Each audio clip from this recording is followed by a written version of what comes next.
Bom dia, meus amores, como estamos? Hoje, na nossa aula de História, nós vamos conhecer características do primeiro reinado.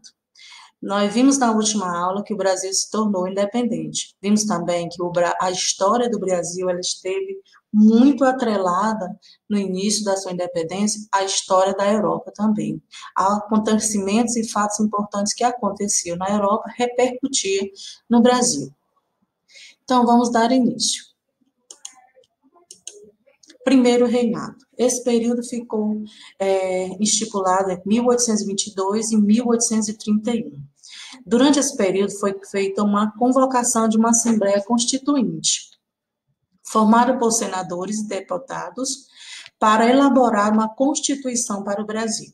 Ou seja, o Brasil se torna independente. Como é que nós vamos governar esse novo país? De que forma vamos governar? Então, Dom Pedro convocou uma Assembleia Constituinte formada por senadores, deputados, para elaborar uma Constituição para o Brasil. O imperador, posteriormente, logo depois que ele fez essa Assembleia Constituinte, ele entrou em conflito com os membros dessa Assembleia, que, por conta desse conflito, desse entendimento, em 1824, ele impôs ao Brasil uma Constituição autoritária.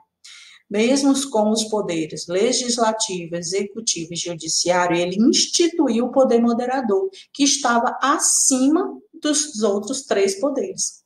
O que acontece nesse momento? Nesse momento, Dom Pedro começa a agir de forma autoritária, dando início a um outro período que também vamos estudar. Mas é preciso que nós fixemos o nosso conteúdo e os acontecimentos que aconteceram no primeiro reinado. Esse período estipulado em 1822 e 1831, durante esse período foi feita uma convocação de Assembleia Constituinte, formada por deputados e senadores, para elaborar a Constituição. Posteriormente, o imperador ele entra em conflito com os membros dessa Assembleia, e em 1824 ele impõe, além dos três poderes, um quarto poder, o poder moderador. E esse poder estava acima dos outros poderes. Então, vamos conhecer o período regencial, como ficou conhecido o decênio entre 1831 e 1840 na história do Brasil, compreendido entre a abdicação de Dom Pedro I e a declaração da maioridade, quando seu filho Dom Pedro II teve a maioridade proclamada. Vamos conhecer as características além desse período. O que acontece? Dom Pedro I passou a sofrer oposição de grande parte da população brasileira. Por conta de quê? Por conta do seu autoritarismo. Só que lá em Portugal, Dom João VI morre em 1826, fazendo com que, em 1831, Dom Pedro abdique do governo brasileiro, deixando no trono seu filho, Dom Pedro de Alcântara, que foi proclamado sucessor, porém ainda era uma criança. E esse período ficou conhecido como período regencial, que durou de 1831 a 1840.